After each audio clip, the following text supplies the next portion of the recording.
Alemana Podcast. Abordamos temas de salud y bienestar. Conversamos con nuestros especialistas de clínica alemana acerca de temas relevantes y contingentes para nuestra comunidad. Estamos contigo para educarte.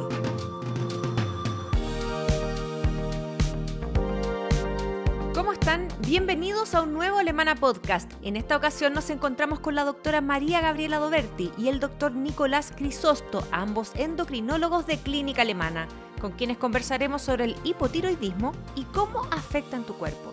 Bienvenidos y muchas gracias por estar hoy con nosotros. Hola, muchas gracias por la invitación. Hola, muchas gracias por esta invitación. Esperamos poder resolver todas sus dudas respecto a esta patología que es tan frecuente en nuestra población. Así es, vamos a hablar de esa frecuencia también un poquito más adelante. Pero para empezar, doctora, cuéntanos, ¿qué es el hipotiroidismo? Bueno, el hipotiroidismo es una condición en la cual la glándula tiroidea no produce suficiente hormona tiroidea para el organismo. Perfecto. Y básicamente se puede producir por distintas causas, ¿ya? Lejos la causa más frecuente es la patología autoinmune, es decir, que nuestras propias defensas se vuelven un poquito en contra de esta glándula que es la tiroides y hace que esta glándula disfuncione. Y menos frecuentemente otras causas, como por ejemplo que a alguien lo operen y le saquen la tiroides por algún motivo, que haya sufrido radiación por un tratamiento, por ejemplo, o otras patologías autoinmunes que se presentan de forma un poquito más aguda y son menos frecuentes. Esas serían las causas más importantes de hipotiroidismo. ¿Y qué porcentaje de la población tiene hipotiroidismo? Bueno, esto a nivel mundial tenemos que diferenciar dos cosas. El hipotiroidismo clínico, es decir, aquel hipotiroidismo que se caracteriza por síntomas de los pacientes y signos clínicos bien caracterizados, y el hipotiroidismo subclínico, que es una condición en la que básicamente hay una alteración en los exámenes de laboratorio, pero el paciente no tiene síntomas por esto. Es más fácil calcular la prevalencia de la primera condición, del hipotiroidismo clínico, es decir, aquellos pacientes que siempre requieren tratamiento y que tienen síntomas por esta condición, y eso es alrededor en nuestro país de un 2,2%, de acuerdo a la última encuesta de salud que se hizo el año 2017, ¿ya? A nivel internacional, esa cifra es bastante parecida, va como entre un 0,5, un 5% de la población en general. Ahora, si hablamos de hipotiroidismo subclínico, es decir, yo me hago un examen de sangre y este examen apareció alterado, pero yo no tengo síntomas, esa prevalencia es mucho más alta, porque estamos hablando de rangos de alteración un poquito menores en el fondo, y en esta última encuesta que se hizo el año 2017, esa prevalencia en nuestro país es particularmente elevada. Estamos hablando más o menos un 16%, y la sospecha de hipotiroidismo solo por examen hasta un 18%. Esos serían los que no tienen síntomas. Claro, exactamente, pero que igual puede ser que requieran tratamiento o tienen un examen de sangre por lo menos que está alterado. Doctora, ¿y cuáles son los síntomas más característicos del hipotiroidismo? Los síntomas varían ampliamente, o sea, puede haber pacientes que absolutamente no tengan ningún síntoma a síntomas leves, moderados o más severos. Y es importante que los síntomas son súper poco específicos de la enfermedad y que pueden ser, en el fondo pueden ser confundidos con muchas otras causas. En general, lo que siempre se ha atribuido de síntomas generales de hipotiroidismo, ¿no es cierto?, el fatiga, el cansancio, la sequedad de la piel, la caída del cabello, que son uno de los tantos síntomas más frecuentes, digamos. Pero también hay otros como aumento de la presión arterial, aumento del colesterol, falta de aire, fatiga, constipación, alteraciones menstruales. En el fondo afecta prácticamente a todos los sistemas del organismo cuando principalmente, y estos síntomas se dan cuando es principalmente severo.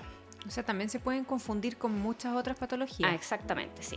Claro, hay que pensar que el hipotiroidismo lo que ocurre es que nos está fallando una glándula que produce una hormona que es la que determina la velocidad a la que funciona todo el cuerpo. Entonces, los síntomas se derivan de que los distintos órganos del cuerpo, al bajar la cantidad de hormona, andan todos como a media máquina. Entonces, uno de los síntomas más frecuentes es la fatigabilidad. Pero si uno le pregunta en la calle a cualquier persona, ¿está fatigado? El 90% de las personas no está fatigada.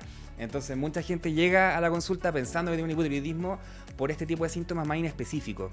Entonces, hay cosas más específicas, como dijo la Gaby, la sequedad de la piel, por ejemplo, la hipertensión arterial, son cosas más que afectan a órganos específicos y que son característicos del hipotiroidismo, pero en general son cosas bien difusas en el fondo, y por lo tanto nosotros nos basamos mucho en los exámenes para hacer un diagnóstico correcto. En general, muchas personas asocian el hipotiroidismo a los problemas con el peso. ¿Puede producir obesidad o están siempre ¿Van de la mano siempre el tema del peso con el hipotiroidismo? A ver, no, digamos, no es causal de la obesidad. Es cierto que efectivamente, como hay esta disminución de producción de hormona tiroidea, hay una disminución del metabolismo y efectivamente se enlentece todo, pero en general no debería ser más responsable de más de 2 o 3 kilos del exceso de peso, digamos, pero no para ser causal de obesidad. Claro, hay que diferenciar que la obesidad es una condición en la que el cuerpo aumenta su cantidad de grasa, ¿ya? O sea, uno lo mide como índice de masa corporal, en que uno toma solamente el peso y la talla del paciente, pero la obesidad en general es que el paciente aumentó su depósito de grasa. Y en el hipotiroidismo no ocurre eso en particular. En el hipotiroidismo el aumento de peso es porque cuando el paciente tiene un hipotiroidismo muy severo en realidad, se queda con un poquito más de agua en el cuerpo, ¿ya? Porque aumentan unas proteínas que están en los tejidos y el paciente se vuelve como una especie de esponjita y guarda más agua. Y por eso suben de peso, pero estamos hablando, como decía la Gaby, 5 kilos, 3 kilos. En cambio, un paciente con una obesidad puede aumentar 20 kilos, 30 kilos porque tiene un exceso de grasa. Y en el hipotiroidismo no ocurre eso. No hay un aumento de la grasa, así que el hipotiroidismo no produce obesidad, en realidad. Podemos decirlo así categóricamente. El hipotiroidismo no es una causa de obesidad y cuando un paciente consulta por obesidad, salvo que tenga signos y elementos de hipotiroidismo, no tendríamos por qué estudiarlo por un hipotiroidismo, porque son cosas absolutamente separadas. Claro. O sea, puede que haya un aumento de peso, pero no ligado a una obesidad derechamente. Exactamente. ¿Qué pacientes deberían recibir tratamiento? ¿Todos tienen que recibir tratamiento o no necesariamente? No, en general hay pacientes que efectivamente los que tienen un hipotiroidismo clínico, digamos, deben recibir tratamiento.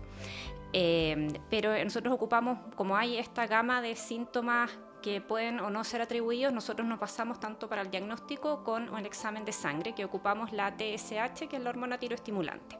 En general, cuando la hormona tiroestimulante ocupamos un valor de 10, cuando está sobre 10, ahí generalmente iniciamos tratamiento porque hay una alta probabilidad de que se asocie con los síntomas y los signos se asocien efectivamente al hipotiroidismo. Entonces ahí iniciamos tratamiento. Cuando este valor de TSH es menor de 10, ahí hay que evaluar paciente a paciente. En general, en pacientes que están embarazadas, mujeres en edad fértil, pacientes que tienen un trastorno del ánimo, en general en estos pacientes vamos a ser más proclive a iniciar tratamiento. Pero este valor, cuando está bajo 10, es bastante relativo, digamos, claro, el inicio de tratamiento. Y en el fondo hay un grupo de pacientes en que sería más riesgoso tratar, por ejemplo, con esos valores. O sea, si tú tienes una TSH que está bajo 10 y es un paciente mayor de 65 años que ha tenido infartos, que tiene arritmias, por ejemplo, si tú lo tratas podrías precipitar una arritmia. O en una mujer posmenopáusica, por ejemplo, podrías empeorar una osteoporosis, porque estas hormonas aceleran un poquito el metabolismo, entonces pueden aumentar efectos sobre el sistema simpático, te pueden dar más palpitaciones, precipitar arritmias, sacar calcio del hueso. Entonces hay que tener harto cuidado en estos pacientes en los que no es categórica la indicación, o sea, cuando tiene una TSH bajo 10, en que el paciente probablemente no va a tener signos por esto ni síntomas, de si tratar o no. Y como decía la Gaby, hay condiciones en que siempre vamos a tratar, por ejemplo, el embarazo, en que hay que proteger a la guaguita, tiene que recibir una cantidad de hormona tiroidea, por lo tanto tratamos un poquito más que de menos. Pero en el otro extremo, una paciente más añosa, que tiene osteoporosis, por ejemplo, o un paciente cardiópata, no se van a beneficiar y nosotros podemos empeorar su condición clínica tratándolo. Así que hay que ir viendo caso a caso y por eso es importante ahí derivar a los pacientes los que uno tiene duda al endocrinólogo para que evalúe bien si conviene o no tratar con levotiroxina en estas condiciones. ¿Y la dieta influye también? ¿Hay alguna dieta especial que tengan que consumir las personas con hipotiroidismo? Esa es una pregunta que no hacen muchos los pacientes, por eso nos reímos con la Gaby, porque hay como toda una onda en Google, así en internet, de las dietas especiales para las enfermedades autoinmunes y para el hipotiroidismo. En particular para el hipotiroidismo, la verdad que no hay ninguna dieta específica, ¿ya? Antiguamente los hipotiroidismos tenían una causa que era en la falta de yodo, que eran estos bocios grandes cuando las poblaciones no tenían acceso al yodo. Entonces hay mucha cultura popular de que hay que tomar yodo para este tema del hipotiroidismo. Pero hoy en día, como nosotros tenemos una suplementación de yodo en la sal y tenemos acceso a yodo, La gran mayoría de los hipotiroidismos son de causa autoinmune y esto no tiene prácticamente nada que ver con la dieta. ¿Ya? O sea, ha cambiado Entonces, el desencadenante de la enfermedad en los últimos años en nuestro país. Últimamente es todo más bien autoinmune. Así que, y hay muchas como modas de dietas especiales para el hipotiroidismo. La verdad que específicamente para el hipotiroidismo no es necesaria ninguna dieta en particular. Ahora, hay que tener cuidado porque estas enfermedades autoinmunes a veces están asociadas. Entonces, estos sistemas inmunes que son como autorreactivos, tal como producen un hipotiroidismo, también pueden producir, por ejemplo, una enfermedad celíaca. Y en la enfermedad celíaca sí es importante que el paciente consuma una dieta baja en gluten, pero eso no tiene nada que ver con el hipotiroidismo. Entonces a veces se mezclan estas dos cosas y la gente que es hipotiroidía llega sin consumir nada de gluten para la tiroides. No, tiene nada que ver eso. ¿Ya? Son enfermedades separadas, pueden darse concomitantemente, pero en realidad para el hipotiroidismo no hay ninguna dieta específica que vaya a mejorar la condición. Perfecto. Doctora, ¿qué condiciones frecuentes pueden simular, por ejemplo, los síntomas de un hipotiroidismo? Que alguien se puede confundir, que vaya por consultando o que no vaya pensando que es otra cosa y en realidad tiene hipotiroidismo. Bueno, en general los trastornos del ánimo, principalmente el trastorno del ánimo depresivo, digamos, es uno de los principales confundentes. Principalmente por el tema de la fatiga, el cansancio, la falta o las ganas de querer hacer las cosas, digamos, eso es uno de los principales enfermedades que hay que tratar de diferenciar realmente. También puede ser anemia, por ejemplo, también produce fatiga, falta de aire, cansancio. Entonces, eso también, otras enfermedades crónicas como una enfermedad renal crónica, también pueden producir síntomas bastante similares. Otra cosita, la vitamina D baja también. Eso es súper frecuente hoy en día, sobre todo cuando ha empezado el invierno. Baja la vitamina D. La vitamina D cuando está baja produce mucha fatigabilidad y síntomas como inespecíficos. Esta sensación de andar como con poca pila en el fondo. Y es increíble como uno tratando al paciente de la hipovitaminosis D, el paciente mejora mucho, ¿ya? Y muchas veces son pacientes que piensan que tienen hipotiroidismo y los síntomas son un poco parecidos. También es una condición que se suele confundir. ¿Y los síntomas se pueden dar por separado? Por ejemplo, una persona con muy buen ánimo, que no tiene ningún problema de trastorno del ánimo, pero que sí pueda presentar otro tipo de síntomas. ¿O van siempre de la mano? El tema del trastorno del ánimo es muy común que lo presenten las personas con esta condición. Yo diría que es bien variable, ¿eh? O sea, hay gente que anda hipotiroidía y feliz por la vida. Impresionante, sobre todo la gente joven. Claro. Gente joven tolera súper bien el hipotiroidismo muchas veces. No es necesario tener todos los síntomas y depende mucho cada paciente qué es lo que va a aparecer, si es más síntomas cutáneos, por ejemplo, o más síntomas del ánimo. Es súper variable. No es un cuadro así como que uno pudiese decirlo, lo diagnostico así paso por paso. Claro. No, es muy variable la sintomatología, por eso es que es tan difícil el diagnóstico clínico. Nosotros nos basamos mucho por eso en las hormonas. La determinación hormonal es lo que te certifica que el paciente tiene o no tiene la enfermedad. ¿Y qué podría llevar, por ejemplo, una persona? Bueno, porque algunos se hacen como rutinarios, por ejemplo, las embarazadas. Pero ¿quiénes deberían hacerse estos exámenes aparte de tener estos síntomas? ¿Es posible descubrirlo de otra forma, por una casualidad, por hacerse un chequeo? Por ejemplo, si uno se hace un chequeo anual, ¿ahí puede aparecer esta diferencia en las hormonas? Sí, perfectamente, sí. Por supuesto. De hecho, es cada vez más común que dentro de los chequeos generales, de hecho, estos exámenes como laborales, por ejemplo, se hacen las personas preventivos en las empresas, aparece la TSH. Y el examen de screening es ese, es la TSH. Que uno se confunde un poquito a veces la gente porque piensa que la TSH tiene que estar baja porque la hormona tiene que estar baja, pero en realidad ocurre lo contrario. Es una hormona que produce el cerebro para estimular a la tiroides. Entonces, mientras más alto es el valor de TSH, más hipotiroideo está el paciente. Y ese examen puede aparecer muchas veces en los exámenes de control habituales. Y yo diría que las embarazadas es un grupo especialmente importante en que hay que hacerlo, ojalá, para diagnosticar antes el hipotiroidismo. Porque en un embarazo, en el primer trimestre, es el momento en que es más importante que la mamá le traspase a través de la placenta la hormona tiroidea a su embrión en el fondo, porque se está estructurando todo el sistema nervioso central y ahí es fundamental que le llegue suficiente hormona tiroidea. Entonces, el primer trimestre del embarazo, cuando alguien está planificando un embarazo, o están haciendo una TSH para estar bien seguro que hay suficiente cantidad de hormona tiroidea. una persona con hipotiroidismo que no se trate o que se deje estar, puede tener alguna consecuencia y desarrollar algún otro tipo de enfermedad, por ejemplo? O sea, más que va a desarrollar los síntomas y signos del hipotiroidismo, más que desarrollar otra enfermedad por no tratarse, sino que va a tener los síntomas clínicos de la enfermedad. Y que pueden llegar a ser también Pueden invalidantes. Exactamente, pueden ser.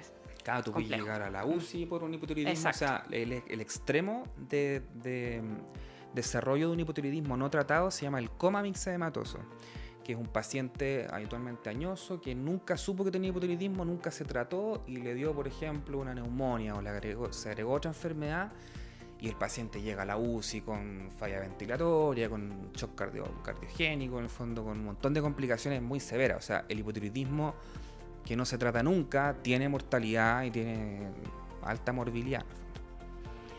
Doctores, ¿alguna recomendación final, algún consejo, algo que quieran comentarle a quienes nos estén escuchando que les interesó este tema o puede que se sientan identificados con alguno de los síntomas incluso de los que hemos conversado?